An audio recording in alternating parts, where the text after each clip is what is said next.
எல்லாரும் கர்த்தருடைய வார்த்தைக்கு திருப்போம். மார்க் எழுதின சுவிசேஷம் 4ஆம் அதிகாரம்.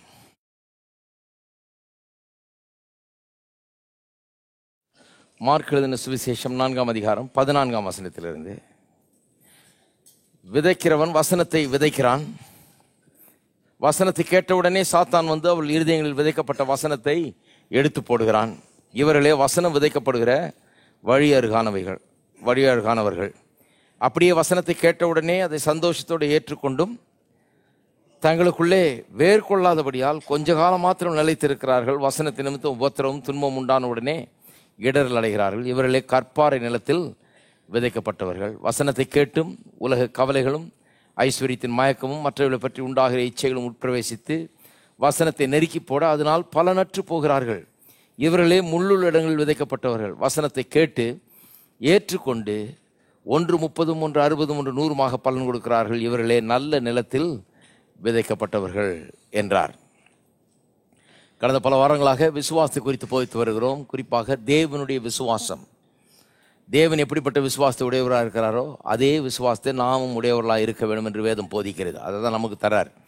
விசுவாச தேவனின் விசுவாச பிள்ளைகள் நாம். இந்த விசுவாசம் எப்படிப்பட்டது, எப்படி இயங்குகிறது, இதை குறித்த காரியங்கள் என்ன என்பதை மார்க் 11ஆம் அதிகாரத்தில் இயேசு விளக்குகிறார். செய்து காமிக்கிறாரு, அப்புறம் சொல்றார், போதிக்கிறார். இதன் பல்வேறு அம்சங்களை பார்த்து வருகிறோம். குறிப்பாக கடந்த பல வாரங்களாக நம்முடைய வார்த்தைகள் எவ்வளோ முக்கியம் இந்த விசுவாசத்தில்.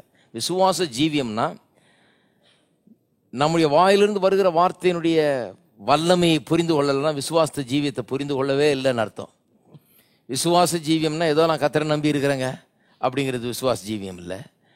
நம்முடைய நாவின் அதிகாரம், நம்முடைய நாவில் தான் ஜீவனும் மரணத்தினுடைய அதிகாரம் நாவில் இருக்கிறது என்பதை புரிந்து கொள்ளாமல் நாவு ஜீவ விருட்சத்தை போல இருக்கிறது, நாவின் பலனை தான் நாம் புசிக்கிறோம், வாயின் பலனை தான் புசிக்கிறோம், இதெல்லாம் புரிந்து கொள்ளாமல் விசுவாச வாழ்க்கையை வாழ்வது கஷ்டம்.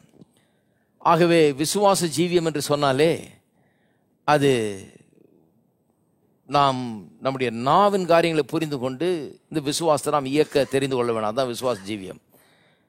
வாயை திறந்து நான் கடவுளுடைய வார்த்தையை பேசி எனக்காக ஒரு வாழ்க்கையை உண்டாக்கி கொள்ள முடியும்.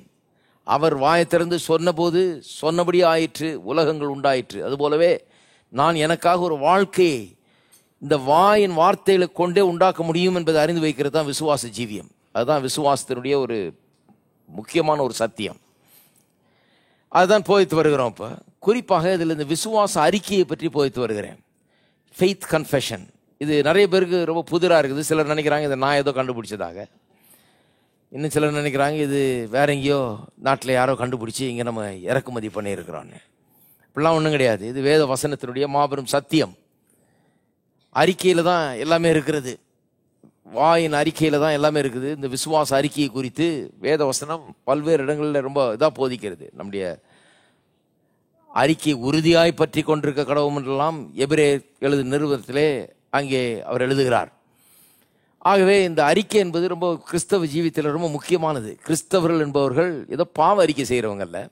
பாவ அறிக்கை பாவம் செய்யும்போது செய்ய வேண்டியது தான். எப்போ பார்த்தாலும் பாவமாக செஞ்சிட்டு இருக்கோம். நம்ம கிறிஸ்தவர்கள் வந்து பாவ அறிக்கைக்கு பேர் போனவர்கள் அல்ல. கிறிஸ்தவர்கள் வந்து விசுவாச அறிக்கைக்கு பேர் போனவர்கள். ஏன்னா நாம் எதை விசுவாசிக்கிறோமோ அதை அறிக்கை செய்கிறவர்கள். நாம் எதை நம்புகிறோமோ அதை அறிக்கை செய்கிறவர்கள். இந்த விசுவாச அறிக்கை, கடவுளுடைய வார்த்தை அறிக்கை செய்கிறது தான் விசுவாச அறிக்கை. அதனுடைய பலன் என்ன, அது என்ன நடப்பிக்கிறது என்பது குறித்து பல்வேறு காரியங்களை பகிர்ந்து கொண்டு வருகிறேன். 5 காரியங்களை சொல்லிட்டேன். இப்போ 6வது காரியத்தை சொல்லி கொண்டு வர்றேன். அது தொடர்வோம். இந்த 6வது காரியம் என்ன? நான் விசுவாச அறிக்கை செய்யும்போது, அதாவது கடவுளுடைய வார்த்தையை வாயினால் நான் அறிக்கை செய்யும்போது அதனால் என்ன பலன் உண்டாகிறது? 6வது பலன் என்ன? கடவுள் என்னை குறித்து ஒரு படம் வச்சிருக்கிறார். அந்த படத்தை என்னுடைய அறிக்கை என்னுடைய இருதயத்திலே வரைகிறது, உண்டாக்குகிறது. கடவுள் நம்ம குறித்து ஒரு படம் வச்சிருக்கிறாருன்னு எத்தனை பேருக்கு தெரியும் உங்களுக்கு? அது வேத வசனத்தில் அப்படி போதிக்கப்படுகிறது. மனுஷனை உண்டாக்குறதுக்கு முன்னாக இப்படிதான் மனுஷன் இருக்கணும்னு சொல்லி அதுக்காகவே மனுஷனை உண்டாக்குனார். இப்படிதான் மனுஷன்னா இப்படிதான் இருக்கணும்ன்ற ஒரு பிக்சரை உள்ள வச்சுதான் உண்டாக்குனார். இன்னும் கேட்டால் அந்த உலகம் எப்படி இருக்க வேண்டும் என்பதையெல்லாம் அவர் உள்ளத்தில் வச்சிருந்தார், ஒரு படமாக வச்சிருந்தாரு.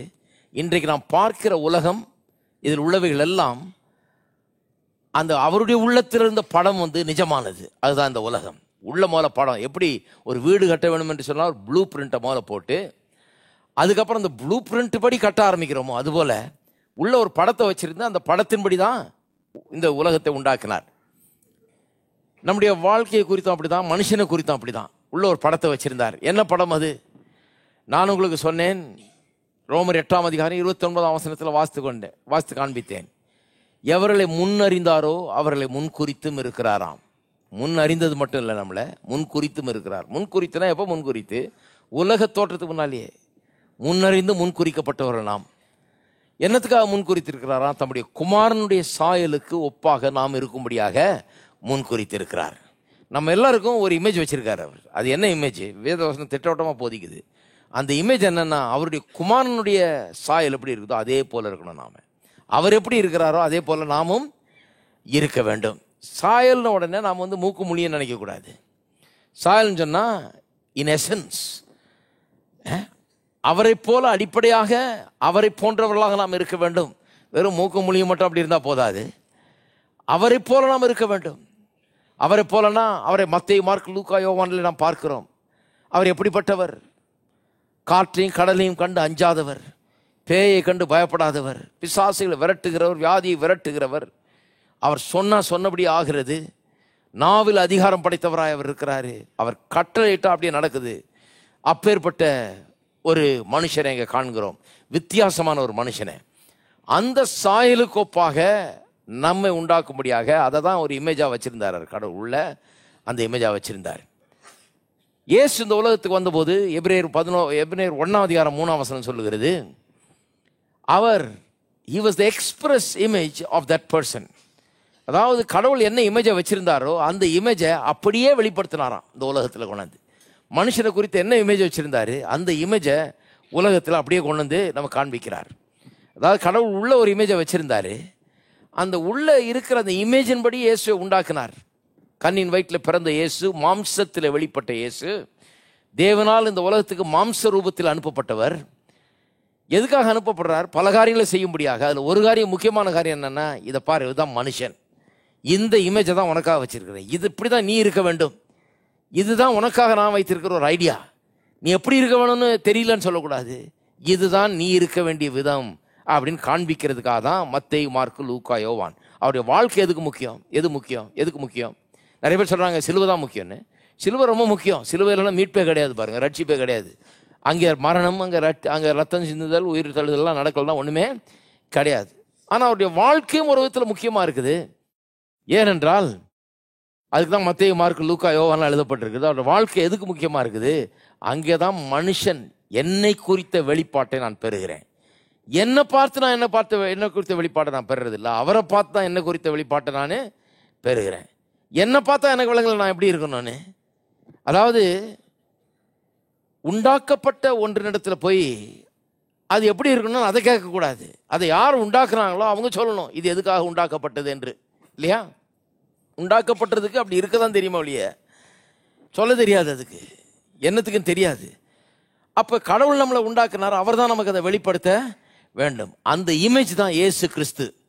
அந்த சாயலுக்கொப்பாக நம்மை உண்டாக்கும்படியாக தான் அவர் நோக்கம் கொண்டிருக்கிறார். இதுதான் அவருக்குள்ள இருக்கிற ஒரு இமேஜ், நம்மை குறித்த இமேஜ். அந்த சாயல் அவர் வச்சிருக்கார். அவர் ரொம்ப கிளியரா இருக்கார் பாருங்க. நாம் எப்படி இருக்க வேணும்ன்றதை குறித்து அவர் ரொம்ப தெளிவா இருக்கிறார். அவர் ரொம்ப நிச்சயமா இருக்கார். இப்படிதான் இருக்கணும், என்னுடைய குமாரன் சாயலுக்கொப்பாக நீ இருக்கணும் அப்படின்ட்டார் கிளீனா. அவர் ரொம்ப திட்டவட்டமா இருக்கார். அவர்கிட்ட குழப்பமே கிடையாது. அவர் இப்படி இருந்தாரு, அப்படியும் இருக்கலாம், இப்படியும் இருக்கலாம், எப்படியும் இருக்கலாம் அப்படிலாம் சொல்றது கிடையாது. மனுஷர் தான் அப்படி சொல்றது. அவர் இப்படிதான் அப்படின்ட்டார். என் குமாரனுக்கு ஒப்பாக நீ இரு, அவர் எப்படியோ அதே மாதிரி நீ இரு, அதுதான் நான் வச்சிருக்கிற இமேஜ், உனக்காக நான் வச்சிருக்கிற படம் என்றார். ஆனா அப்படி நாம் எப்படி மாறுவோம்? அவரை போல நாம் எப்படி மாறுறது? அந்த இமேஜுக்கு ஒத்தவர்களாக நாம் எப்படி மாறுறது? அந்த இமேஜ் சொல்றாரு இல்லையா, அதை பார்க்கிறோம் இயேசுவில். அதே போல நாம் மாறுவது எப்படி? நாம் மாறணும்னா அந்த இமேஜை இந்த இயேசுவில் நாம் கண்டு, கடவுளுடைய வார்த்தையில நாம் கண்டு, கடவுளுடைய வார்த்தையை நாம் அறிக்கை செய்வதன் மூலமாக அந்த இமேஜை முதல்ல என் இருதயத்தில் உண்டாக்கி, இருதயத்தில் உண்டாகிற இமேஜ் என்னுடைய வாழ்க்கையாக மாறிவிடும். இப்படிதான் மெத்தட் வச்சிருக்கார் கடவுள். எப்படி கடவுள் இருதயத்தில் இமேஜை வச்சு இயேசுவை பிறப்பித்தாரோ அதுபோல நானும் என்ன பண்ணணும், முதல்ல இருதயத்தில் வச்சு வாயில பேசி அதை உண்டாக்கணும். இருதயத்தில் இமேஜை வச்சிருந்தாரு. இயேசு என்கிறவர் எப்படி இருப்பார், தேவகுமாரன் எப்படி இருப்பார், என்கிறது குறித்து வச்சிருந்தாரு. வச்சிருந்தது மட்டுமல்ல, பேசினாரு, அது சொன்னாரு. எல்லா தீர்க்கதரிசிகளும் பழைய ஏற்பாட்டில் அதை சொன்னார்கள். இவர் யார், இவர் எப்படி இருப்பார், என்ன செய்வார் எல்லாம் சொன்னாங்க. அதன்படியே அவர் வந்தார். அப்போ நானும் அதே தான் செய்யணும். உள்ளத்தில் முதல்ல வைக்கணும் அந்த இமேஜை. எப்படி வைக்கிறது? நான் சொல்லி சொல்லி தான் வைக்க முடியும். கடவுளுடைய வார்த்தையை சொல்லி சொல்லி தான் வைக்க முடியும். நான் சொன்னேன் இல்லையா, காற்று, கடல், பேய், பிசாசு இதெல்லாம் பார்த்து பயப்படாதவர் அவர். வெற்றி எடுக்கிறவர், நாவல் அதிகாரம் கொண்டவர். அப்போ நான் அதை ரியலைஸ் பண்ணிட்டு நானும் என்ன பண்ணணும், சொல்ல ஆரம்பிக்கணும். என்னை பலப்படுத்துகிற கிறிஸ்துவனால எல்லாவற்றையும் செய்ய எனக்கு பலன் உண்டு. உலகத்தில் இருக்கிறவனை காட்டிலும் எனக்குள் இருக்கிறவர் பெரியவர். இப்படி சொல்லும் போது தான் நான் என்னவா இருக்கணுன்ற இமேஜ் எனக்குள்ள உண்டாகிறது. சும்மா உண்டாகாது பாருங்க. அவர் கொத்த சாயல் எனக்கு எப்படி உண்டாகும்? நான் எப்படி அப்படி மாறுவேன்? சும்மா ஒன்றும் மாற முடியாது. அப்படியே கோயிலுக்கு வந்து போயிட்டு அப்படியே கேட்டுட்டு சும்மா அப்புறம் போயிட்டு திங்கட்கிழமை சனிக்கிழமை வரைக்கும் வேற எதையோ பேசிட்டு அப்புறம் அடுத்த ஞாயிற்றுக்கிழமை வந்து ஒரு பிரசங்கம் கேட்கறதுனால மாற போகிறது இல்லை. எப்போ மாற போகிறோம்? வந்து கேட்டு சத்தியங்களை குறித்த வெளிப்பாடை பெற்றுக்கொண்டு தொடர்ந்து அதை விசுவாசித்து அதுக்கேற்ற வார்த்தைகளை எடுத்து அந்த சாயலை வெளிப்படுத்துகிற வார்த்தைகளை எடுத்து நான் சொல்ல சொல்ல வெற்றியை பேச பேச அவருடைய சாயல் என்னன்னு பார்த்துட்டு அதை நான் சொல்ல சொல்ல சொல்ல அந்த சாயல் எனக்குள்ள உண்டாகிறது. அந்த சாயலின்படியே நான் உண்டாக ஆரம்பிக்கிறேன். இப்படிதான் காரியங்கள் நடக்கிறது என்று உங்களுக்கு காண்பித்தேன். அதனால தான் இந்த வசனங்கள் ரொம்ப முக்கியம். இப்போ வாஸ்த வசனங்கள், வசனம் விதை, விதைங்கிறது வசனம். வசனத்தை விதைக்க புறப்பட்டானாம். விதைக்கிறவன் வசனத்தை விதைக்க புறப்பட்டான். எங்க விதைக்கிறான்? நிலத்துல விதைக்கிறான். எந்த நிலம்?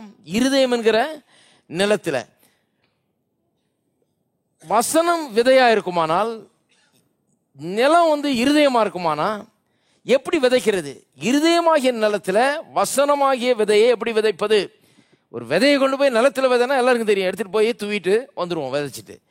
வசனம் தான் விதை, இருதயம் தான் நிலம்னா எப்படி வசனத்தை இருதயத்தில் விதைக்கிறதுன்னு சொன்னா கொஞ்சம் யோசித்து பாருங்க. எப்படி விதைப்பீங்க? அறிக்கையின் மூலமாக தான் விதைக்கணும். நான் சொல்லும் போதுதான் இந்த வார்த்தை விதையாக புறப்பட்டு வந்து என்னுடைய இருதயத்திலே அது என்ன பண்ணுகிறது? விதைக்கப்படுகிறது.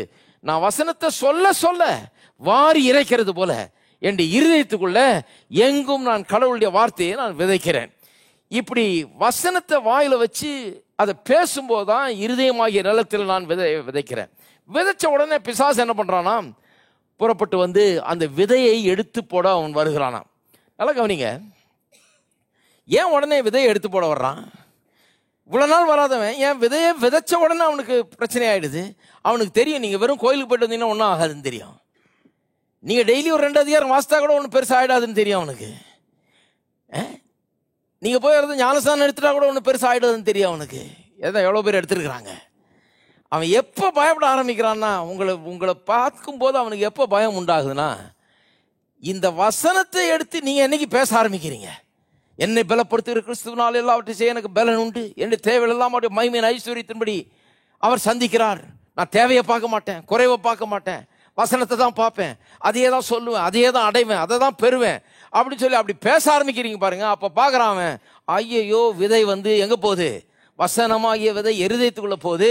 இருதயத்துக்குள்ள போச்சுன்னா வாழ்க்கையும் அப்படி ஆயிடுமே அப்படிங்கிற பயம். அது வரைக்கும் அவன் உங்களை பற்றி அவன் பயப்படுறது இல்லை. உங்களை பற்றி ஏன் பயப்படணும்னு சொல்றேன்? நீங்க கோயிலுக்கு போறதுனால உங்களை பற்றி பயப்படணுமா? தலைமாட்டில் வச்சு பைபிளை வச்சு படுக்கிறதுனால அவன் பயப்படணுமா? அதை பற்றிலாம் அவன் பயப்படுறது கிடையாது. என்னைக்கு நீங்க வசனத்தை எடுத்து அதை நம்ப ஆரம்பிச்சு உங்க துன்பத்தை பார்க்காம, சூழ்நிலையை பார்க்காம, எதையும் பார்க்காம, நடக்கிறது ஒன்றையும் பார்க்காம, இவர் சொல்றதுதான் உண்மைன்னு சொல்லி அதை பேச ஆரம்பிக்கிறீங்களோ, அன்னைக்கு தான் you become a thread to him. நீங்கள் அவனுக்கு பயங்கரமானவர்களா மாறுறீங்க. ஏன்னா அவன் நினைக்கிறான் இப்பதான் வேலை செய்ய போகுது, இப்பதான் இவன் தாள் மாறி இயேசுவை போல ஆயிட போறான். அன்னைக்கு ஒரு இயேசு இருந்தாரு, இவனை ஓட ஓட விரட்டினாரு எங்க போனாலும். ஆனா இன்னைக்கு எத்தனை இயேசு உண்டாயிடுறாங்க பாருங்க. அவரை போல வாயில வார்த்தை அதிகாரத்தை உள்ளவர்களா இருந்து பேச ஆரம்பிச்சுட்டா பிசாசுக்கு இருக்கிறதுக்கே இடமே இருக்காது, ஒளியறதுக்கு இடமே இருக்காது. ஏன்னு சொன்னா வார்த்தையை பேசுகிற ஜனமா மாறுறாங்க. அதனாலதான் என்ன பண்றான், உடனே வர்றானா. எப்படி வர்றான்? உபத்திரவம், துன்பம். நான் 5 காரியம் சொல்லியிருக்கேன். உபத்திரவம், துன்பம், உலக கவலைகள், ஐஸ்வர்யத்தை குறித்த மயக்கம், மற்றவர்களை குறித்த இச்சை. 5 காரியங்கள். 5 காரியங்கள் மூலமா வர்றான். உபத்திரவம், துன்பம் எத்தனை பேருக்கு வருது? நிறைய உபத்திரவம், துன்பத்தை உலகத்தில் சந்திக்கிறோம் இல்லையா? இதையெல்லாம் என்ன பண்றான், பிசாசு உபயோகப்படுத்துறான். எதுக்கு அது வருது? வசனத்தை எடுத்து போடுற மெத்தட் அது. நீங்க விதைக்கிறீங்க வசத்தை, எனக்கு குறைவில்லை, கர்த்தர் மெய்ப்பராக இருக்கிறார், நான் தாழ்ச்சி அடையேன், நான் வெற்றி பெறுவேன், இப்படி நம்புறீங்க, சொல்றீங்க, எல்லாம் பண்றீங்க. ஆனா என்ன பண்ணுது? உபத்திரவம் துன்பம் வருது. என்னடா அது இதை சொல்லிட்டு இருக்கிறேன், உபத்திரவம் துன்பம் வருது அப்படின்னு என்ன பண்றீங்க? ஒரு 4-5 நாள் சொல்லி பார்க்குறீங்க, ஒன்றும் நடக்கலாம். நான் சொல்றேன் பிரதர், இருந்தா கூட ஒன்றும் நடக்க மாட்டேங்குது பிரதர் அப்படின்னு சொல்ல ஆரம்பிக்கிறீங்க. இப்படிதான் எடுத்து போட ஆரம்பிக்கிறான். அவன் எடுத்து போடுறான்னு அவன் வந்து கையை காலை வச்சு நோண்டுறது கிடையாது. அவன் ஒண்ணுமே செய்ய வேண்டியது இல்லை, நீங்களே போதுமே. அவன் என்ன பண்றான் பாரு, நீ சொல்லி சொல்லி ஒன்றும் நடக்கல, அதனால இப்ப என்ன பண்ணு, நடக்கலங்கிறத சொல்லு அப்படிங்கிறான். இப்பதான் சொல்லிட்டு இருந்தீங்க அவர் தழும்புகளால் நான் குணமானேன்னு, இப்பதான் சொல்லிட்டு இருந்தீங்க என் தேவையில்லாம் அவருடைய மகிமையின் ஐஸ்வர்யத்தைப்படி நிறைவாக்குறாருன்னு, இப்பதான் சொல்லிட்டு இருந்தீங்க எனக்குள்ள இருக்கிறவர் பெரியவர்னு. ஆனா இப்ப சொல்லி சொல்லி 2-3 நாள் ஒன்றும் ஆகாதனால இப்ப என்ன சொல்ல ஆரம்பிக்கிறீங்க? சொன்ன பிரதர், இருந்தா கூட ஒன்றும் நடக்கல பிரதர். உண்மையை சொல்ல போனா இது வந்து சிலருக்கெல்லாம் வேலை செய்யாதுன்னு நினைக்கிறேன் அப்படின்னு சொல்ல ஆரம்பிக்கிறீங்க பாருங்க. அப்ப என்ன பண்றீங்க? நீங்க தானே விதைச்சிங்க. என்ன விதைச்சிங்க? என்னால் முடியும், என்னால் ஆகும், நான் வெற்றி பெறுவேன், இதெல்லாம் விதைச்சிங்க. இப்போ நீங்களே என்ன பண்ணுறீங்க? அதை நோண்டுறீங்க, அதை கிளறி எடுத்து தூக்கி வெளியே போட்டுறீங்க. இதில் பலன் கிடைக்குமா? ஏதாவது விளைச்சல் உண்டாகுமா? நீங்கள் விதைச்சிங்க, அப்படியே விட்டு அதை தண்ணீர் பாய்ச்சி தினந்தோறும் அதே வார்த்தைகளை சொல்லி தண்ணீர் பாய்ச்சி அதை பாதுகாத்து வந்தால் நிச்சயமாக 30, 60, 100ன்னு பலன் கிடைக்கும். இப்போ நீங்கள் விதைச்சவங்க என்ன பண்ணிட்டீங்க? நீங்களே நேர்மாறாக பேச ஆரம்பித்த உடனே பேசுறதான் விதைக்கிறது, பேசுறதுனாலே பிடிங்கி போட்டுடுறீங்க. இருக்கீங்களா? உபத்திரம் துன்பத்தெல்லாம் கொண்டு வந்து என்ன பண்றானா? எடுத்து போடுகிறான். விதைக்கப்பட்ட விதையை எடுத்து போடுறான். அப்படிதான் எடுத்து போடுறான் பாருங்க. அவனுக்கு வேலையே இல்லை, அவன் வெக்கேஷனுக்கு போயிடலாம், நீங்க வேலையை செஞ்சு முடிச்சிருவீங்க. அந்த மாதிரி வச்சிருக்கான் சிஸ்டம் அவன். இதை நிறைய பேர் உணர்றது இல்லை பாருங்க. அவங்க ஏன்னா நிறைய கிறிஸ்தவங்க பாருங்க, நம்ம சொல்றதெல்லாம் நடக்க போதா பிரதர், அது எப்படி நடக்கும் சொல்றாரு அவரு, அதெல்லாம் நடந்துருமா? உங்க வாழ்க்கையை கொஞ்சம் பாருங்க, நடக்குதா இல்லையான்னு பாருங்க. அவன் சொன்னபடி ஆகும்னு சொல்றீங்க பிரதர். எங்க பிரதர் ஆகுது? கொஞ்சம் பாருங்க பிரதர், ஆகுதா இல்லையான்னு பாருங்க. வேலையே கிடைக்காது, நீங்க கிடைக்கல, இருக்கிற வேலை போயிடும், நீங்க போயிடுச்சு. வீடே கட்ட முடியாது, ரொம்ப கஷ்டம், நீங்க ரொம்ப கஷ்டமா தான் இருக்குது, கட்டவே முடியல. தொழிலே ஆரம்பிக்க முடியாது, நீங்க ஆரம்பிக்க முடியல.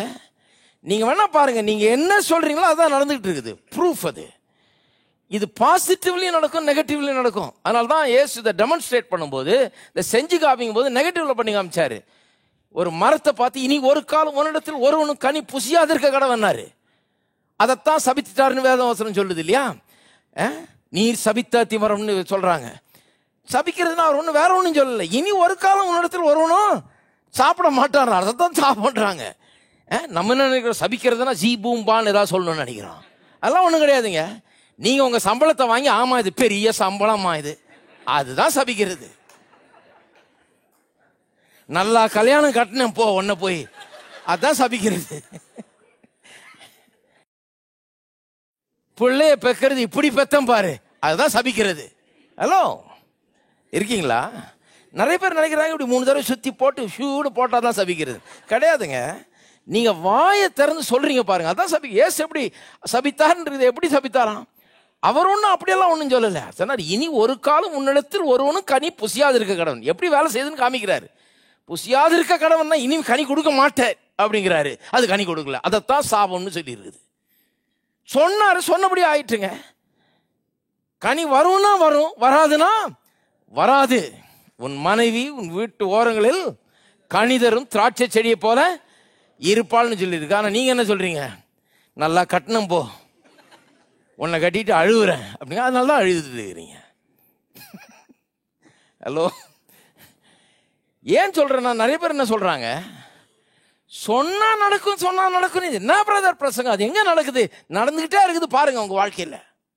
நல்லா கவனிச்சு பாருங்க, அதுதான் நடந்துட்டு இருக்குது.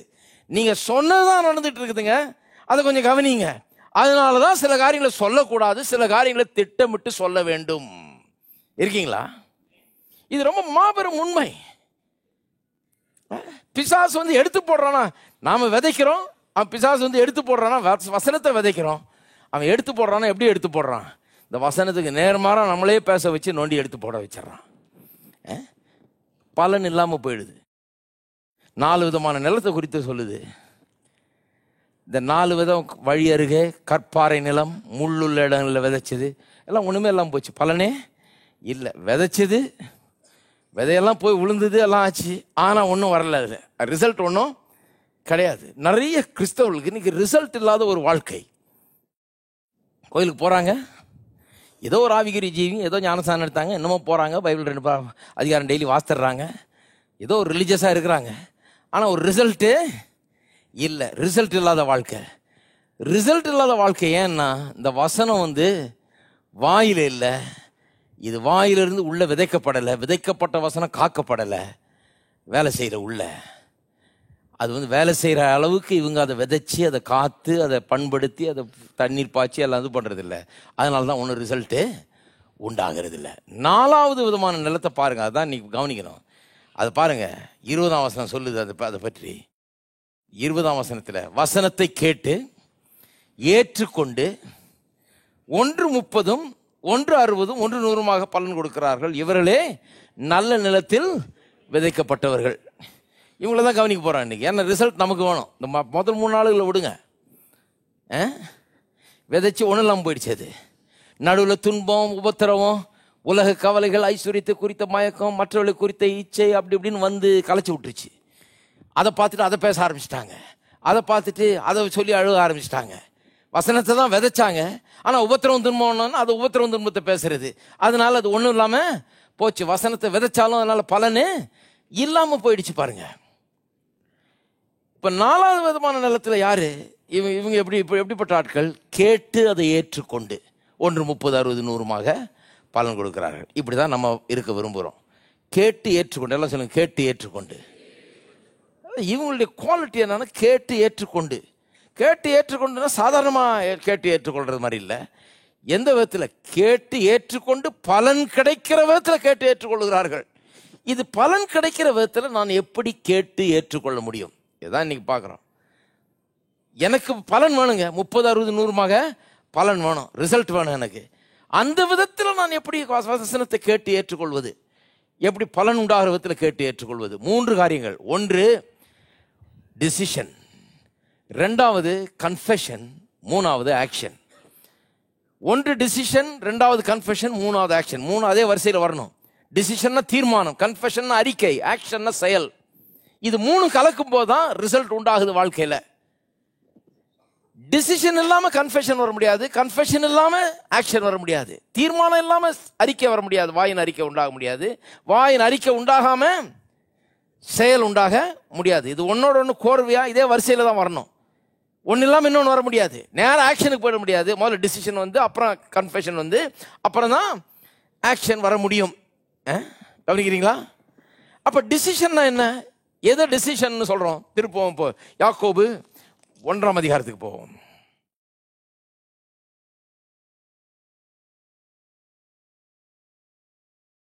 1ஆம் அதிகாரம் 22ஆம் வசனம். அல்லாமலும் நீங்கள் உங்களை வஞ்சியாதபடிக்கு திருவசனத்தை கேட்கிறவர்களாய் மாத்திரமல்ல, அதன்படி செய்கிறவர்களாயும் இருங்கள். எண்ணத்தினானில், இப்போ கவனிங்க, ஒருவன் திருவசனத்தை கேட்டும் அதன்படி செய்யாதவனானால், பாருங்க இங்க எல்லாம் வந்துடுது, கேட்கறது செய்கிறது எல்லாம் வந்துடுது. கேட்டு நம்ம கேட்டு ஏற்றுக்கொண்டு பலன் தர்றது, அதை பற்றி தானே பேசிட்டு இருக்கிறோம்.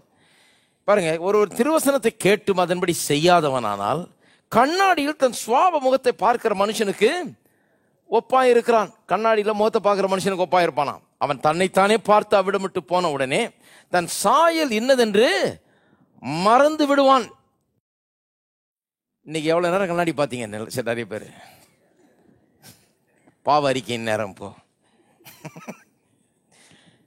ரொம்ப நேரம் கண்ணாடி பார்த்துருக்கீங்க சிலர் நின்று இந்த வீடுகளில் கண்ணாடிக்கு நடக்கிற போட்டியை பார்க்கணும். நீயா நானா, நகரு, நீ தள்ளு நான் தள்ளுன்னு எல்லாம் ஒருத்தர் தள்ளிட்டு தான் கண்ணாடிக்கு.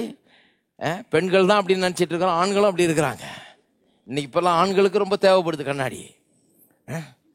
நல்லா முழுசாக உச்சந்தலையிலேருந்து உள்ளங்கால் வர தெரிகிற மாதிரி கண்ணாடிலாம் வாங்கி வச்சுக்கிட்டு கிட்ட போய் பார்க்கறது, தூரம் நின்று பார்க்கறது, சைடில் பார்க்கறது, இப்படி பார்க்கறது, அப்படி பார்க்கறது, எல்லாம் பார்க்கறது, எல்லாம் பார்க்குறேன். ரொம்ப நேரம் பார்க்குறாங்க கண்ணாடியில். ரொம்ப நேரம் பார்த்தீங்க இல்லையா? ரொம்ப நேரம் பார்த்து எல்லாம் பண்ணுறோம். நல்லது, பாருங்க, தப்பு இல்லை. இல்லைன்னா நம்மளுக்கு சகிக்காது பார்க்கறதுக்கு. பார்க்குறோம், தப்பு இல்லை. ஆனால் இன்னைக்கு காலையில் கண்ணாடி பார்த்தவங்கெல்லாம் உங்கள் முகத்தில் எத்தனை மேடு இருக்குது, எத்தனை பள்ளம் இருக்குது, எத்தனை பருக்கள் இருக்குது, எத்தனை பிளாக் ஸ்பாட்ஸ் இருக்குது, எத்தனை கரும்புள்ளிகள் இருக்குது, இதெல்லாம் கணக்கு சொல்லுங்கன்னு நான் கேட்டேன்னு வைங்க. உங்களை இவ்வளோ நேரம் பார்த்தால் கூட, 1 மணி நேரம் நின்று பார்த்தால் கூட சொல்ல மாட்டீங்க. ஹலோ, ஏன் உங்களால் சொல்ல முடியாது? எத்தனை மேடு, எத்தனை பள்ளம், எத்தனை கருப்பு புள்ளி இருக்குது, எத்தனை இது இருக்குது, உங்களால் சொல்ல தெரியாது. ஏன்னு சொன்னால், நீங்கள் பார்க்கும்போதே இதெல்லாம் கணக்கு சொல்லணுமேன்ற நோக்கத்தோட பார்க்கல. அல்லது பார்க்கும்போதே நான் டாக்டர்கிட்ட போகணும், இந்த மேடு பள்ளத்தெல்லாம் சரி பண்ணணும், இல்லை பியூட்டிஷியன்கிட்ட போகணும், 4 மேடு இருக்குது, 3 பள்ளம் இருக்குது, 5 இடத்துல கரும்புள்ளிகள் இருக்குது, இதெல்லாம் சரி பண்ணணும் அப்படின்னு கணக்கு போடுவீங்க. ஏன்னா ஏதோ ஒன்று அதை பற்றி செய்யணுன்ற ஒரு தீர்மானத்தோடு பார்க்குறீங்க. எல்லாம் கவனிக்கிறீங்களா? டிசிஷன் பற்றி பேசுகிறேன். இப்போ கண்ணாடி பார்க்கும்போது எதுக்காக பார்க்குறீங்க? ஏதோ ஒன்று செய்யணும். இந்த பிளெமிஷஸ், இந்த குறைகளை எல்லாம் போக்குவதற்கு நான் ஒன்று செய்ய போகிறேன். போகிறதுக்கு முன்னால் இதெல்லாம் கணக்கெடுப்பு எடுத்துக்கிட்டு அப்புறம் போனால் தான் கரெக்டாக அவங்க செய்வாங்க. அப்புறம் இல்லைன்னா அவங்க 1 2 விட்டுட்டா போச்சு. அதனால் கரெக்டாக பார்த்துக்கிட்டு போகிறோம். ஆனால் சும்மா நான் டெய்லி முகத்தை பார்க்கும்போது கணக்கெடுத்து பார்க்கறது இல்லை. இருக்கீங்களா? வசனத்தை வாசிக்கிறதும் அப்படிதானா? நானும் எத்தனை முறை, ஒரு அம்மா சொல்றாங்கன்ட்டு, நாங்களும் இந்த ஆபிரகாம் கதையை சின்ன வயசுலேருந்து வாசித்துட்டு வர்றோம். நீங்க சொல்ற ஆபிரகாமை நாங்கள் பார்த்தது இல்லையே, இப்போதானங்க விளங்குது அந்த ஆபிரகாம்னு. நான் சொன்னேன், எனக்கும் இப்போதாங்க விளங்குது. நானும் சின்ன வயசுலேருந்து இந்த ஆபிரகாம், ஈசாக்கு, யாக்கோபு எத்தனை தடவை வாசிச்சிருக்கிறேன். ஒரு ஜென்ரல் அவுட்லைன் தான் தெரிஞ்சது. உங்கள் கண்ணாடியில் முகத்தை பார்த்துட்டு உங்களுக்கு ஜென்ரலாக உங்கள் ஃபேஸ் எப்படி இருக்குன்னு தெரியும். ஆனால் ஒவ்வொரு டீட்டெயிலும் தெரியல. ஏன்னா டீட்டெயிலுக்காக நீங்கள் பார்க்கல, அதுக்காக ஏதாவது பண்ணணுமேன்ற நோக்கத்தோட பார்க்கல. அதனால டீட்டெயிலை பற்றி நீங்கள் கவலைப்படல. ஜென்ரல் அவுட்லைன் எல்லாம் நல்லா இருக்கா அப்படின்னு பார்த்தீங்க, அவ்வளோதான். நானும் அது போல தான் பைபிளை படித்தேன். எப்படி படித்தேன்? ஜென்ரலா ஆபிரகாம், ஈசாக்கு, யாக்கோபு, யோசேப்பு தெரியாதா என்ன? இந்த கதையெல்லாம் எனக்கு தெரியுமே, நான் சின்னதுலேருந்து படிச்சிருக்கிறேனே, எத்தனை தடவை அந்த பைபிளை படிச்சிருக்கிறேன். இப்போ ஆபிரகாமை வாசித்தா வேற மாதிரி இருக்குது. இப்போ ஆபிரகாமின் ஆசீர்வாதங்கள்னா அந்த காலத்தில் ஒருத்தர் சொன்னதே கிடையாது எனக்கு. இப்போ ஆபிரகாமின் ஆசீர்வாதம் நானே போய் அவ்வளோ பிரசங்கம் பண்ணிட்டேன் நான். ஏன்னா இந்த ஆபிரகாமை பார்க்கும்போதெல்லாம் அவன் ஆசீர்வாதம் ஒன்று கூட விடுறதில்லை. நான் உள்ள நோண்டி சந்து பொந்தெல்லாம் பூந்து எவ்வளோ ஆசீர்வாதம் இருக்குது, எங்கே இருக்குது, எப்படி அது வந்தது, இதை பற்றி என்ன சொல்லியிருக்குதுன்னு பார்க்கறது தான் என் வேலையாக போச்சு. அந்த ஆபிரகாம்னு எடுக்கும் போதே என் கண்கள்லாம் அப்படியே விரிவடைஞ்சிருது. ஏன்னா அவனுக்கு இருந்த ஆசீர்வாதங்கள்ல தான் கல்வாரி சிலுவையின் மூலமாக எனக்கு வந்து சேரும்படியாக இயேசு சிலுவையில் சாபமானார் என்று சொல்லப்பட்டிருக்குது. அப்ப நான் பார்க்கும் போதே, பைபிளை இப்போ படிக்கும் போதே நான் எப்படி படிக்கிறேன்? முன்ன மாதிரி படிக்கல. இப்போ முன்ன ஒரு ஜெனரல் அவுட்லைனுக்காக படித்தேன். இது தெரியும், எல்லா கதையும் தெரியும். எலிசாயா, எலியா, மோசே, யோசுவா, எல்லா கதையும் தெரியும். பைபிளில் இருக்க ஸ்டோரிஸ் எல்லாம் தெரியும் பாருங்க. அவ்வளோதான ஒழிய டீட்டெயில்ஸ் தெரியாது, அதில் நுணுக்கங்கள் தெரியாது. ஏன்னா அதை எடுத்து எனக்கு அப்ளை பண்ணி நான் அதில் பயனடைய வேணுன்ற நோக்கத்தோட படிக்கல. இன்னைக்கு 2 அதிகாரம் படிக்கணுமே, எத்தனை சங்கீதம் ஒப்பிச்சிருப்பேன் தெரியுமா? எங்கள் பாட்டி இருந்தாங்க பாருங்க, ஒப்பிக்கலன்னா அவ்வளோதான். நீங்கள் அன்னைக்கு சோறு கிடையாது, சங்கீதம் ஒப்பிக்கலன்னு நீங்கள் சாப்பிட முடியாது. அவங்க தீர்மானிச்சிருவாங்க, அவ்வளோதான், முடிஞ்சு போச்சு. அப்புறம் முழங்காலில் வேறு நிற்கணும் ஒரு மூலையில். அப்புறம் முழங்காலிலேருந்து படித்து அப்புறம் வரணும் முதல்லேருந்து. ஒரு தப்பு இல்லாமல் சொல்லணும். அவ்வளோ சங்கீதம், எத்தனை சங்கீதம், டசன் கணக்கில் மனப்பாடமாக சொல்லியிருக்கேன். அப்படியே கட கட கட கட கடன்னு சொல்லி பழக்கம் உண்டுன்னு. ஆனால் இதை படித்து முடிச்சுட்டு அந்த 4 இட்லியை சாப்பிடணுமே, அதுக்கு தான் படித்தேன். அவங்கள்ட்ட அடி வாங்காமல் இருக்கணுமே, முழங்கால் போட்டு சித்திரவதை பண்ணாமல் விட்டாங்கன்னா சரி அப்படின்றதுக்காக தான் படித்தேன ஒழிய, இதிலிருந்து கற்று எனக்கு நான் பயனடைய வேணுன்ற விதத்தில் நான் அதை பார்க்கல. எனக்கு இதில் ஏதோ ஆசீர்வாதம் இருக்குதாமே, நான் இப்படி ஆக முடியுமாமே, எனக்கு நான் இப்படி வெற்றி பெற முடியுமாமே, இந்த வெற்றிக்குரிய எல்லாத்தையும் நான் தேடி கண்டுபிடிச்சி எடுத்துடுறேன் பாரு அப்படின்னு பார்த்ததே கிடையாது. பருவெல்லாம் எங்கே இருக்குது பார்த்துடலாம், வடுவெல்லாம் எங்கே இருக்குன்னு பார்த்துடலாம், எங்கே பிளாக் ஸ்பாட்லாம் இருக்குன்னு சரி பண்ணிடலாம் அப்படின்னு நோக்கத்தோடு பார்த்தா தானே எண்ணுவீங்க. அதே போல தான் இதுவும். அப்படிதான் திருவசனத்தை வாசிக்கிறவனும் அப்படிதான் இருக்கிறானா பாருங்க. ஜெனரலாக பார்க்குறான், டீட்டெயிலாக பார்க்கறது இல்லை. ஏன் டீட்டெயிலாக பார்க்கறது இல்லைன்னா, அதை பற்றி ஒன்றும் செய்ய போகிறதா உத்தேசம் இல்லை, ஒரு நோக்கத்தோடு படிக்கல. இருக்கீங்களா? எல்லாம் முழிக்கிறீங்க ஒரு மாதிரி. ஆமாம், அப்படித்தான் நானே இவ்வளோ நாள் படித்தேன்னு நினைக்கிறாங்க சிலர். அதை தான் சொல்கிறேன்.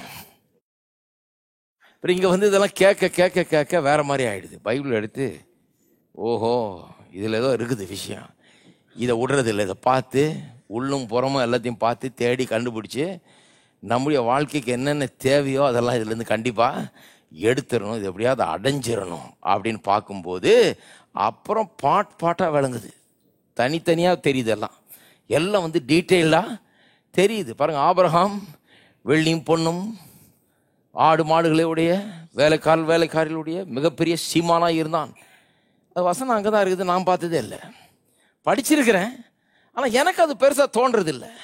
ஏன்னா நீ சீமானாக இருக்க முடியும் அப்படின்னு யாரும் சொன்னதே கிடையாது.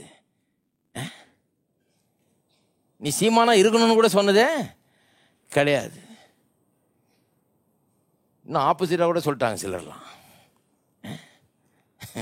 சீமானாக இருந்தீன்னா உனக்கு ஏதோ உலகத்தான், நீ நல்லா இருந்தீன்னா நீ வந்து ஏதோ கோல்மால் பேர் வழி ஏதோ தப்பு பண்ணுற, அதனால நீ நல்லா இருக்கு அப்படி தான் சொல்லிட்டாங்களோ இல்லையா சீமானாக இருக்க முடியும்னு சொல்லலை. சீமான்ற வார்த்தைலாம் அப்போலாம் கோயிலில் யூஸ் பண்ணவே முடியாது, அதெல்லாம் பேசவே.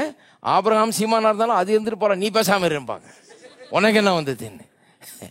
அவன் சீமான்னு நான் நோட் பண்ண உடனே தான் எனக்கு சீமான் ஆகணுன்ற ஒரு ஆசை வந்துடுச்சு. அவனை போல ஒரு சீமானாக நானும் இருக்க வேண்டுமே.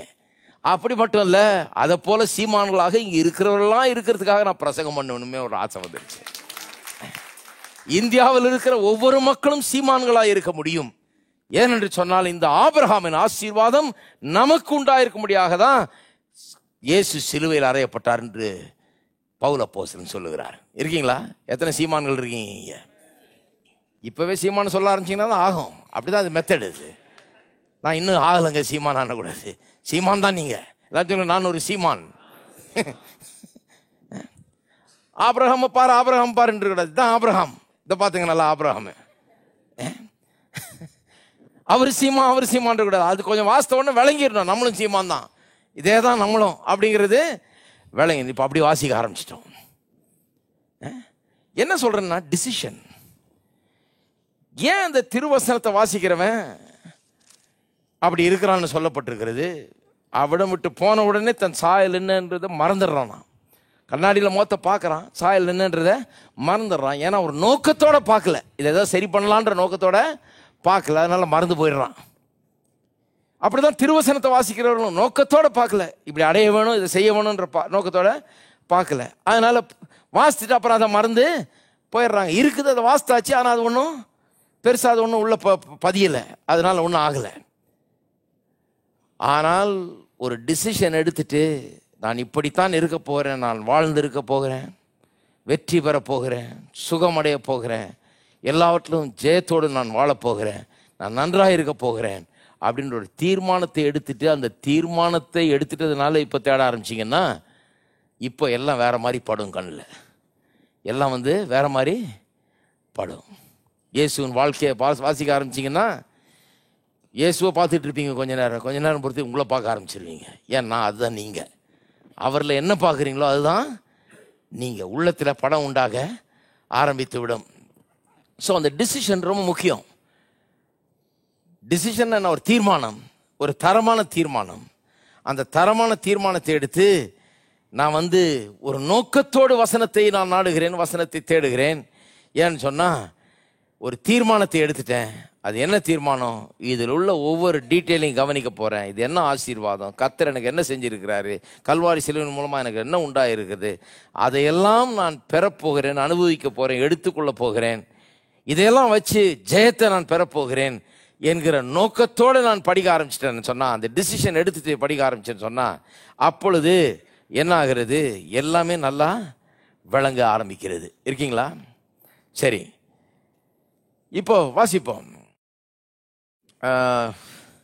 1:25 சுயாதீன பிரமாணமாக பிரமாணமாகிய பூர்ண பிரமாணத்தை உற்று பார்த்து அதில் நிலைத்திருக்கிறவனே கேட்கிறதை மறக்கிறவனாயிராமல் அதற்கேற்ற கிரியை செய்கிறவனாயிருந்து தன் செய்கையில் பாக்கியவானாயிருப்பான். அதாவது ஒரு தீர்மானத்தை எடுத்து அதுக்குன்னு உற்று பார்த்து, அதாவது ஒரு நோக்கத்தோட பார்க்குறான், உன்னை தேடிட்டு இருக்கிறான். சுகம் சொல்கிறாங்களே, இந்த சுகம் இருக்குதா இங்கே? வெற்றின்னு சொல்கிறாங்க, இந்த வெற்றி இங்கே இருக்குதா? ஜெயம் சொல்கிறாங்களே, இது இங்கே இருக்குதா? எப்படி இதுதான் கர்த்தர் எனக்காக வச்சிருக்கிறாரா? இதுதான் உண்மையா? இதுதான் சத்தியமா? அப்படின்னு உற்று பார்த்து அதில் நிலைத்திருக்கிறவன், உற்று பார்த்து அதில் நிலைத்திருக்கிறவன், எல்லாம் சொல்லுங்க, நிலைத்திருக்கிறவன்.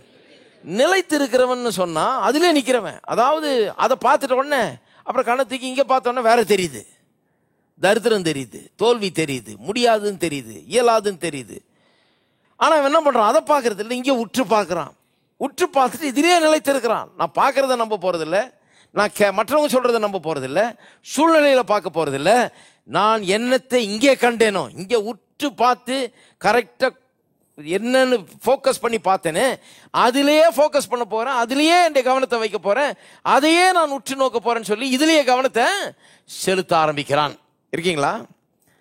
அதற்கேற்ற கிரியை செய்கிறவனா இருந்து அதிலே பாக்கியவனா இருப்பான். அப்படிதான் ரிசல்ட் உண்டாகிறது.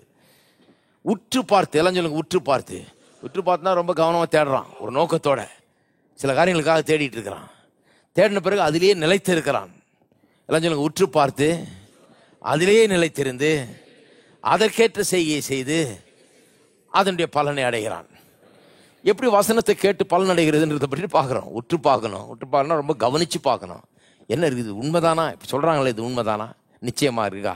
பைபிளில் தான் இருக்குதா? அது இப்படி தான் சொல்லியிருக்குதா? அது அப்படி தான் சொல்லியிருக்குதுன்னா அப்புறம் அதிலே நிலைச்சிருக்கணும். வேறு 1000 பேர் என்ன சொன்னாலும் அது நம்புறது இல்லை, இது தான் நம்புறதுன்னு அதிலே நிலைத்திருக்கணும். அப்புறம் அதற்கேற்ற செய்கை அங்கே இருக்கணும். அப்புறம் அதில் பலன் உண்டாகிறது, அதில் பாக்கியவானாய் இருப்பான் என்று சொல்லப்பட்டிருக்கிறது.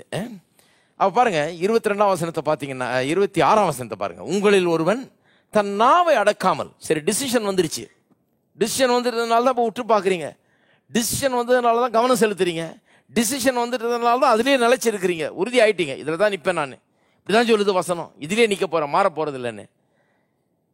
அதுக்கேற்ற இதெல்லாம் வந்துருச்சு. இப்போ உங்களில் ஒருவன் 26 தன் நாவை அடக்காமல் தன் இருதயத்தை வஞ்சித்து தன் தேவ பக்தி உள்ள எண்ணினால் அவனுடைய தேவ பக்தி வீணாயிருக்கும். தன் நாவை அடக்காமல் பாருங்க, உற்று பார்த்துட்டீங்க, அதிலே நிலைத்து இருக்கிறீங்க. இப்போ நாவை அடக்காமல் இருந்தீங்கன்னா போச்சு. கன்ஃபெஷனுக்கு வர்றோம். இப்போ ஃபர்ஸ்ட் என்ன? டிசிஷன், அப்புறம் கன்ஃபெஷன். முதல்ல தீர்மானம், அப்புறம் அறிக்கை. இப்போ அறிக்கைக்கு வந்திருக்கிறோம். வாயில் என்ன பேசுகிறோன்றது ரொம்ப முக்கியம். உற்று பார்க்க ஆரம்பித்த பிறகு, அதிலே நிலைத்திருக்க ஆரம்பித்த பிறகு நீங்கள் வாயில் என்ன பேசுறீங்கன்றது ரொம்ப முக்கியம். ஏன்னு சொன்னால், நாவை அடக்காதவன் தன் இருதயத்தை வஞ்சிக்கிறான். அப்படின்னா என்ன அர்த்தம்? நான் சொல்கிறேன், நம்முடைய பாஷையில் இன்னைக்கு போதிக்கிற அந்த இதில் சம்மந்தப்படுத்தி சொல்கிறேன். நீங்கள் நான் வாயை திறந்து கண்டதை பேசுனீங்கன்னா உள்ளத்தில் இருக்கிற அந்த படத்தை என்ன பண்ணுறீங்க? கிறுக்கி போடுறீங்க, கெடுத்து போடுகிறீர்கள். You are destroying that image. வாயினால கெடுக்கிறீங்க. வாயினால உள்ள படம் கெடுது. வெற்றி இமேஜை உள்ள வச்சிருக்கீங்க, விதைச்சிருக்கிறீங்க, ஹார்ட் ஒர்க் பண்ணியிருக்கிறீங்க, அதிலே நிலைச்சிருக்கிறீங்க, அதையே உத்து பார்க்குறீங்க, அதிலே நிலைச்சி நிற்கிறீங்க. இப்போ நாம அடக்கலன்னா என்ன ஆயிடுது? கன்ஃபெஷனை அதுக்கு ஏற்ற மாதிரி பண்ணலன்னா, அதுக்கு ஒத்த மாதிரி பேசலைன்னா, வேற விதமாக பேச ஆரம்பிச்சிங்கன்னா, இவ்வளவு பண்ணது இப்போ வேஸ்ட்டாக போயிடுது. டிசிஷன் எடுத்து அவ்வளோ நல்லா கவனிச்சது, எடுத்து வசனத்தை உள்ள வச்சு விதைச்சி எல்லாம் பண்ணது வேஸ்ட்டாக போயிடுது. ஏன்னு சொன்னால் இப்போ என்ன ஆயிடுது? இந்த இமேஜ் கலைஞ்சு போயிடுது. அது மாதிரி கிறுக்கி போடுறோம். போன வாரம் சொன்னேன் இல்லையா, செக் எழுதிட்டு அங்கேயும் இங்கேயும் கிறுக்கி வச்சா செக் செல்லாது.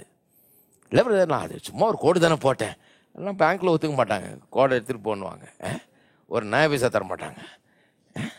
சும்மா விளையாட்டுக்கு இப்படி போட்டேங்க அப்படின்னு சொல்ல முடியாது.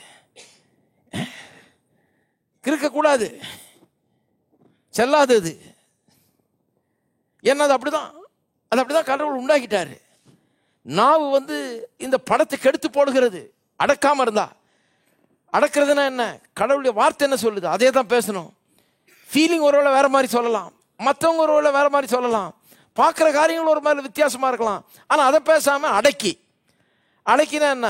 கடவுளுடைய வார்த்தை என்ன சொல்லுது அதே தான் நான் பேச போறேன், கண்ட்ரோல்டாக இருக்க போறேன் அப்படின்னு சொல்லி பேசும்போது தான் சரியா இருக்கிற மொழியா. மற்றபடி நம்ம இருதயத்தையே வஞ்சித்து போடுகிறோம். இருதயத்தை ஏமாத்திடுறோம். நம்பக்கூடிய இருதயத்தை கூட நம்ப முடியாத இருதயமாக்கிடுறோம். அப்புறம் என்ன ஆகுதுன்னா, அப்படிப்பட்ட இருதயத்தை வச்சு கர்த்தர் ஒன்றும் பண்ண முடியாது. உங்கள் இருதயத்தை இருக்கிற அந்த படத்துக்கு எடுத்து போட்டிங்கன்னா, வாயில் பேசி பேசி கர்த்தர் நம்ம குறித்து பெரிய காரியங்களை செய்ய விரும்புகிறார், செய்ய முடியும். கர்த்தரால் பெரிய காரியங்கள் நம்ம வாழ்க்கையில் நடக்க முடியும். ஆனால் வஞ்சிக்கப்பட்ட இருதயம், நான் அடக்காதனால இருதயத்தில் இருக்க பிக்சர் கெட்டு போச்சு பாருங்க. அப்படிப்பட்ட இருதயத்தை வச்சு பெரிய காரியங்களை செய்ய முடியாது. பெரிய காரியங்களை செய்யணும்னா இருதயம் கரெக்டாக இருக்கணும், இருதயத்தில் இருக்கிற படம் கரெக்டாக இருக்கணும், வாயில் இருக்கிற வார்த்தை கரெக்டாக இருக்கணும். அப்படிப்பட்ட ஆளை வச்சு தான் கர்த்தர் பெரிய காரியங்களை செய்ய முடியும். அப்போ இருதயத்தை கெடுத்து கொண்டால் அப்போ என்ன ஆயிடுது? கர்த்தர் பெரிய காரியங்களை செய்ய முடியாது. இருதயத்தில் ஒரு காண்டம்னேஷன், இன்ஃபீரியாரிட்டி, பயம், சந்தேகம், கவலை, ஆக்கினை தீர்ப்பின் உணர்வு, தாழ்வு மனப்பான்மை எல்லாம் வந்துடுது. கடவுள் சொன்னது ஒன்றும் நிற்கலை. பார்க்கறது, கேட்டது, எங்கெங்கேயோ யார் யாரோ சொன்னது, உணர்றது எல்லாம் உள்ளத்தை கெடுத்து போட்டுருச்சு. உள்ளத்தை கெடுத்து போட்டதுனால இப்போ அந்த உள்ளத்திலேருந்து விசுவாசம் கிரியை செய்ய முடியாமல் போய் விடுகிறது. இருக்கீங்களா? அப்போ முதல்ல தீர்மானிக்கணும். தீர்மானிச்சுட்டு பார்க்குற ஆள் தான் டீட்டெயில்டாக பார்க்குறாங்க. அப்புறம் என்ன பண்ணணும்? நாவை அடக்கணும், கன்ஃபெஷனு. மூன்றாவது செயல், அதற்கேற்ற செயல், அதற்கேற்ற கிரியை செய்கிறவனா இருந்துன்னு இருக்குது. இப்போ 2ஆம் அதிகாரத்துக்கு திருப்புங்க. 2ஆம் அதிகாரத்தில் 17ஆம் வசனத்துக்கு போங்க. 17ஆம் வசனம். அப்படியே விசுவாசம் கிரியைகள் இல்லாதிருந்தால் தன்னிலை தானே செத்ததா இருக்கும். கிரியை இல்லைன்னா விசுவாசம் பிரயோஜனமே கிடையாது. கிரியை இல்லைன்னா செத்ததுன்றது. விசுவாசம் செத்ததா இருக்கிறது. விசுவாசத்துக்கு ஏற்ற கிரியை இருக்கணும் பாருங்க. அதுக்கு ஏற்ற மாதிரி ஒரு கிரியை இருக்க வேண்டும். ஒருவன் உனக்கு விசுவாசம் உண்டு, எனக்கு கிரியைகள் உண்டு, கிரியைகள் இல்லாமல் உன் விசுவாசத்தை எனக்கு காண்பி, நான் என் விசுவாசத்தை என் கிரியைகளால உனக்கு காண்பிப்பேன் என்பானே. தேவன் ஒருவர் உண்டென்று விசுவாசிக்கிறாய். தேவன் ஒருவர் உண்டென்று விசுவாசிக்கிறாய். எத்தனை பேர் விசுவாசிக்கிறீங்க? அப்படி செய்கிறது நல்லதுதான். பிசாசுகளும் விசுவாசித்து நடுங்குகின்றன. தேவன் உண்டென்று விசுவாசிக்கிறதுனால பெரிய விசுவாசி இல்லை. தேவன் உண்டென்று நானும் விசுவாசிக்கிறேன் பிரதர், கடவுள் ஒருத்தர் இருக்கிறார். ஆமாம், பிசாசு கூட தான் விசுவாசிக்குது. உன்னோட நல்லா நடுங்குது அது பிசாசு.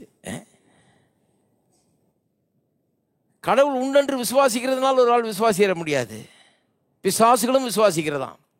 வீணான மனுஷனே, கிரியைகள் இல்லாத விசுவாசம் செத்தது என்று நீ அறிய வேண்டுமோ. அதாவது கடவுள் உண்டுன்னு விசுவாசத்தா போதாது, அதுக்கேற்ற கிரியை வேணும். கடவுள் இருக்கிறது போல வாழ வேண்டும். கடவுள் என்னை பார்க்குறாரு, நான் சொல்கிறத கேட்குறாரு, நான் அதுக்கேற்ற விதத்தில் வாழ்கிறேனா அப்படி காமிக்கணும். நம்முடைய பிதாவாகிய ஆபிரகாம் தன் குமாரன் ஈசாக்கை பலிபீடத்தின் மேல் செலுத்தின போது, ஞாபகம் இருக்கா? ஈசாக்கை கொண்டு போய் பலிபீடத்தின் மேலே செலுத்தின போது கிரியைகள்னாலே அல்லவா நீதிமானாக்கப்பட்டான். விசுவாசம் அவனுடைய கிரியைகளோட முயற்சி செய்து கிரியைகள்னாலே விசுவாசம் பூரணப்பட்டது என்று காண்கிறாயே. கிரியைகளாலே விசுவாசம் பூரணப்பட்டதான். ஒரு ஆங்கில மொழிபெயர்ப்பு இப்படி சொல்லுகிறது, his faith was brought to completion. கிரியைகளாலே விசுவாசம் பூரணப்பட்டதுன்னு சொன்னால் அவனுடைய விசுவாசம் எந்த விதத்தில் பூரணமடைஞ்சது? அது அவன் விசுவாச காரியங்கள் நிறைவேற ஆரம்பித்து விட்டது. அவன் விசுவாசத்தை அவன் பெற்றுக்கொண்டான். கிரியை செய்யும் போது தான் பெற்றுக்கொண்டான். கொண்டு போய் பலியிடுன்றாரு. அவன் தைரியமாக போய் பலியிடுறான் பாருங்க. ஏன்னு சொன்னால் அவனுக்கு விசுவாசம் என்ன? நான் போய் என்னுடைய மகனை எரித்து தகன பலியாக இட்டால் கூட அந்த சாம்பல்ல இருந்து ஒரு ஈசாக்கை கர்த்தர் எனக்கு எழுப்பி தருவார்னு விசுவாசிக்கிறான். ஏன் விசுவாசிக்கிறான்? அவர் சொன்னார், இவனிலே உன் சந்ததி வழங்குன்னு சொல்லிட்டாரு.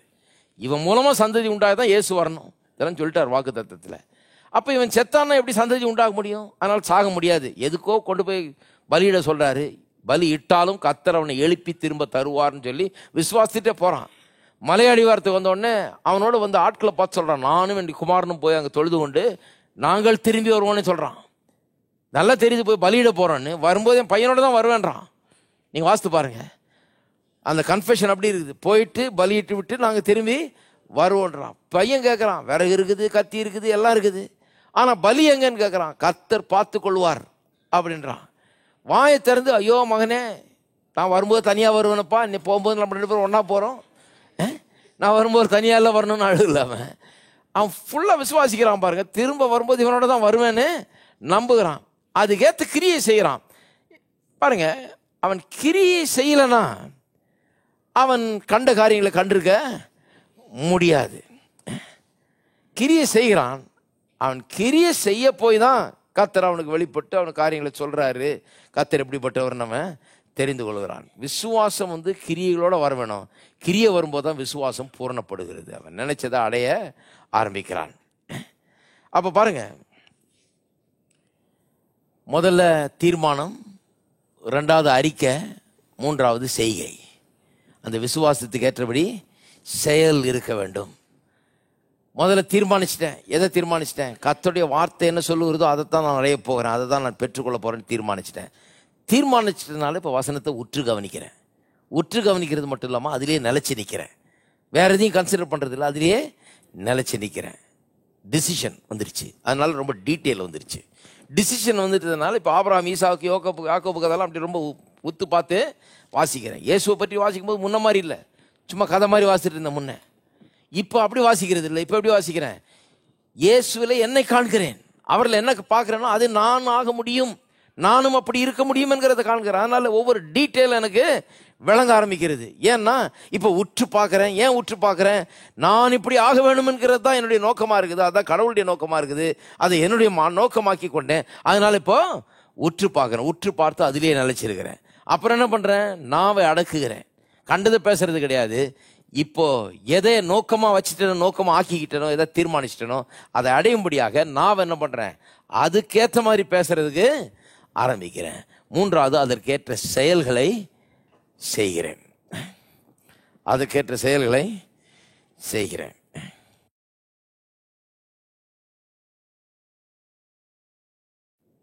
அதை செய்ய இந்த டிசிஷன், கன்ஃபெஷன், ஆக்ஷன், இது மூணு வந்துருச்சுன்னா 30, 60, 100 என்று பலன் உண்டாகிறது. வசனத்தை ஒரு தீர்மானத்தோடு அதை நாடி தேடி அதை உற்று பார்த்து, நாவை அடக்கி அந்த வசனம் என்ன சொல்லுதோ அதே பார்க்கும்படியாக என்னை டிசிப்ளின் பண்ணி அதுக்கேற்ற செய்கைகளை செய்து நான் வாழ ஆரம்பிச்சிட்டேன்னு சொன்னால் அப்போ அதனுடைய பலனை நான் அடையாமல் இருக்க முடியாது. ஒரே ஒரு உதாரணம் சொல்கிறேன் பாருங்க. எப்படி இயேசுவிட்ட வந்தீங்க? எப்படி ரட்சகராக ஏற்றுக்கொண்டீங்க? பாவிகளாக இருந்தோம். எப்படி இயேசுவிட்ட வந்தோம்? இயேசுவை பற்றி செய்தியை கேட்டோம். இதுதான் நல்லதுன்னு நமக்கு தெரிஞ்சுது. இந்த இயேசுவை ஏற்றுக்கொண்டு ரட்சிப்பை நான் பெற வேணும் அப்படின்றது நல்லதுன்னு தெரிஞ்சுது.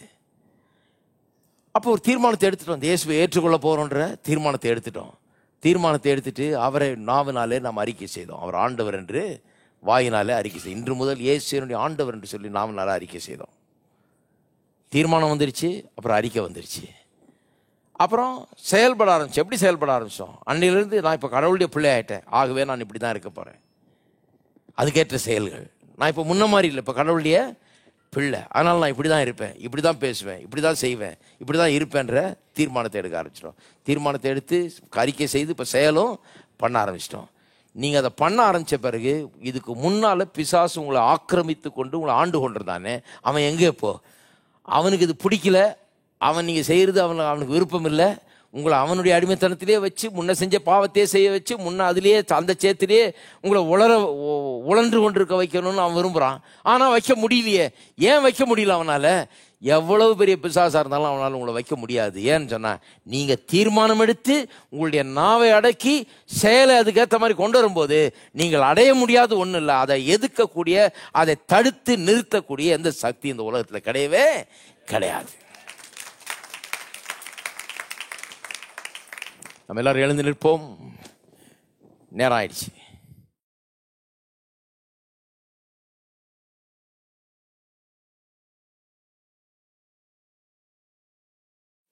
முப்பது 60 100 பலன் உண்டாகிறது.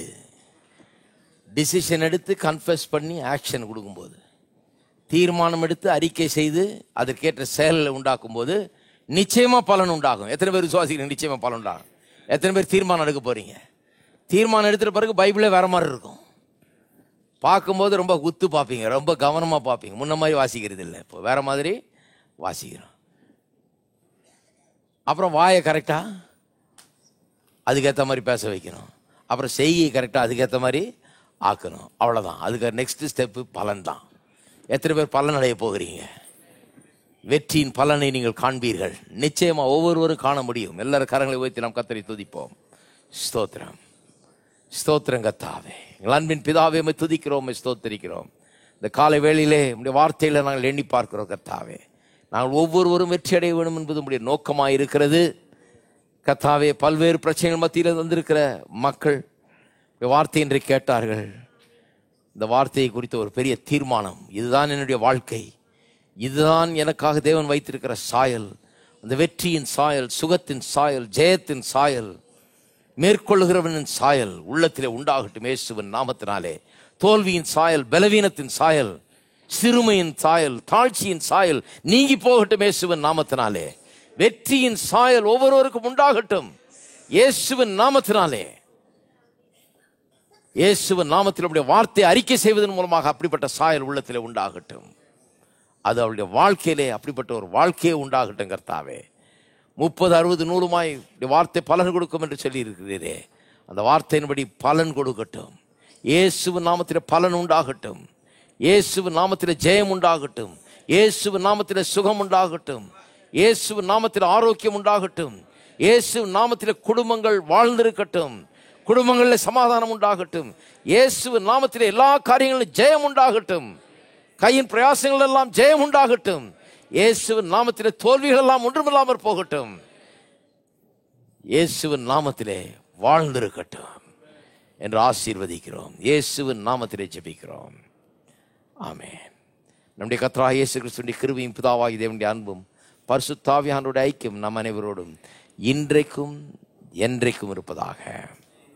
ஆமென்.